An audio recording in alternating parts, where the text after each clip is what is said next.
अस्सलाम वालेकुम everyone. So let's move to lecture number 6। Lecture number 6 है हमारे पास who are the players in information security. Information security में हमारे पास प्लेयर्स कौन कौन से हैं। तो हमारे पास वेरियस प्लेयर्स हैं। सबसे पहले आते हैं गवर्नमेंट आ जाती है, इंडस्ट्री एंड सेक्टर्स आ जाते हैं, इंटरनेशनल ऑर्गेनाइजेशंस आ जाती हैं, प्रोफेशनल एसोसिएशंस आ जाती हैं और भी काफ़ी सारे हैं। गवर्नमेंट में हमारे पास क्या आता है, गवर्नमेंट कंडक्ट करती है policy making, law enforcement, legal system, national cyber security strategy. उसके बाद जो इंडस्ट्री एंड सेक्टर्स है वो consist of the following examples which includes financial institutions, telecoms, उसके बाद armed forces, federal and provincials, IT board and many more. उसके बाद हमारे पास जो आ जाता है इंटरनेशनल ऑर्गेनाइजेशन। इंटरनेशनल ऑर्गेनाइजेशन में हमारे पास कौन कौन सी ऑर्गेनाइजेशन आ जाती है, वो है एपी सर्ट जो कि है Asia Pacific computer emergency response team. उसके बाद हमारे पास है ENISA which is European Union agency for network and information security. ENISA basically conduct करती है cooperation between the members of the countries. उसके बाद हमारे पास आता है प्रोफेशनल एसोसिएशंस, जिसके अंदर हमारे पास आता है इसेका। उसके बाद ISC2 जो कि ट्रेनिंग प्रोग्राम्स कराती है। उसके बाद साइबर क्लाउड सिक्योरिटी है जो कि एक वेबसाइट है जिसके ऊपर सारे क्लाउड के रिलेटेड इंफॉर्मेशन होती है।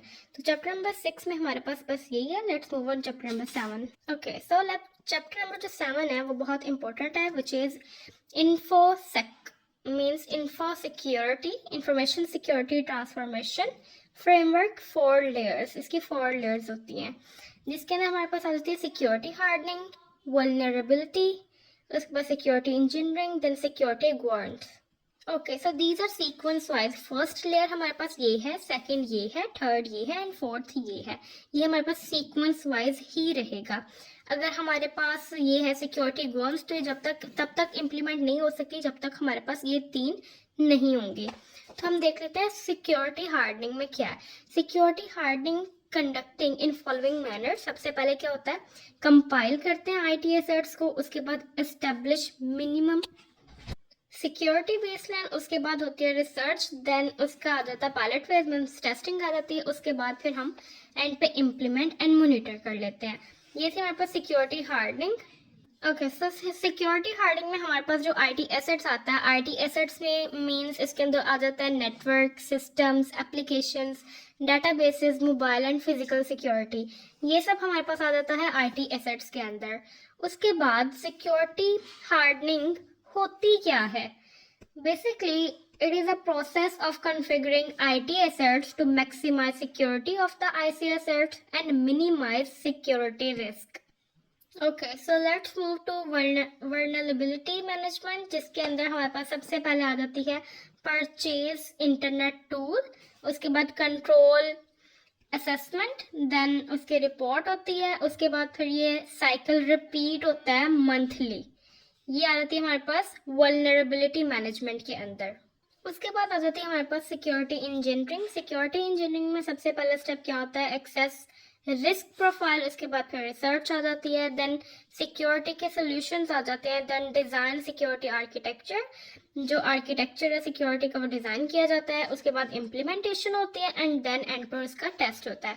उसके बाद लास्ट हमारे पास जो आ जाती है लेयर वो है सिक्योरिटी गवर्नेंस। ये तब तक इम्प्लीमेंट नहीं हो सकती जब तक के ये ऊपर वाली 3 नहीं होंगी, स्पेशली फर्स्ट 2 लेयर्स जब तक इम्प्लीमेंट नहीं होंगी हमारे पास सिक्योरिटी गवर्नेंस का कोई लॉजिक नहीं बनता। इसके अंदर हमारे पास है पॉलिसीज एंड प्रोसीजर्स आ जाते हैं, देन रिस्क मैनेजमेंट आ जाती है, देन कोर गवर्नेंस एक्टिविटीज आती हैं, then training and awareness, and then last पे जो हमारे पास चीज होती है वो होती है performance reviews. At the end performance को रिव्यू किया जाता है। अब देखते हैं कि सिक्योरिटी गवर्नेंस होता क्या है। अगर हम सिंपली इसको कहें तो ये हमारे पास होती है, it means that effective management of a security programme. ये बेसिकली सिंपलर डेफिनेशन है सिक्योरिटी गवर्नेंस की, which is effective management of a security programme. तो लेक्चर नंबर 7 में हमारे पास यही था। उसके बाद lecture number 8 and lecture number 9 में ही यही बताया गया। लेक्चर नंबर 8 में हमारे पास सिक्योरिटी हार्डनिंग का बताया गया कि सिक्योरिटी हार्डनिंग क्या होती है, जो कि मैं आपको बता चुकी हूँ। उसके बाद हमारे पास जो लेक्चर नंबर 9 है उसके अंदर सिक्योरिटी गार्ड्स का बताया गया, जो कि मैं आप लोगों को ऑलरेडी बता चुकी हूँ। इसके अलावा उसके अंदर पढ़ने वाला कुछ भी नहीं है। So now let's move on lecture number 10. Okay, so let's move on lecture number 10, which is difference between policy, SOP and guideline. This is a very important difference. Policy, SOP and guideline. Many people are confused in these things. So let's read it out. What is policy? सबसे पहले हम देखते हैं कि policy क्या है. Policy होती है basically why do I need to do this. उसके अंदर वो सारी चीजें mention होती हैं जो आपको किसी चीज को करने के लिए जरूरत होती हैं. It is formal and high level requirement for securing the organization and its assets and it is mandatory. इसका जो स्कोप होता है पॉलिसी का वो होता है ऑर्गेनाइजेशन लेवल पे, बिकॉज जो होल ऑर्गेनाइजेशन होती है वो पॉलिसी को रीड करती है और उसके ऊपर ही काम करती है. उसके बाद आ जाती है हमारे पास स्टैंडर्ड ऑपरेटिंग प्रोसीजर या फिर एसओपी. अब एसओपी क्या आती है? It is more detailed description who does what when and how. इसका जो स्कोप होता है वो होता है डिपार्टमेंट लेवल पे, ऑर्गेनाइजेशन लेवल पर नहीं. डिपार्टमेंट लेवल में ही सिर्फ एसओपी होती है. ये ज्यादा डिटेल होती है. इसकी क्या होती है? Who does what when and how. उसके बाद हम देखते हैं now let's see in practice. Practice में जो हमारे पास देखते हैं कि हमारे पास जो पॉलिसी होती है वो किस फॉर्मेट में होती है, किस लिए होती है. In practice policy recommended to be a single document applicable at the organisation level. जो पॉलिसी होती है वो एक डॉक्यूमेंट एप्लीकेबल, एक सिंगल डॉक्यूमेंट होता है जो कि ऑर्गेनाइजेशन लेवल पर होता है, जिसको वाइड ऑडियंस, एक ह्यूज ऑडियंस रीड करती है. उसके बाद कुछ आ जाती हैं सब पॉलिसीज, मतलब पॉलिसीज के अंदर भी पॉलिसीज, उनको कहते हैं हम सब पॉलिसीज. वो शायद कुछ पॉलिसीज ऐसी होती हैं जो होती हैं डिपार्टमेंट लेवल पे, वो ऑर्गेनाइजेशन के लिए नहीं होती, वो डिपार्टमेंट लेवल के लिए होती है.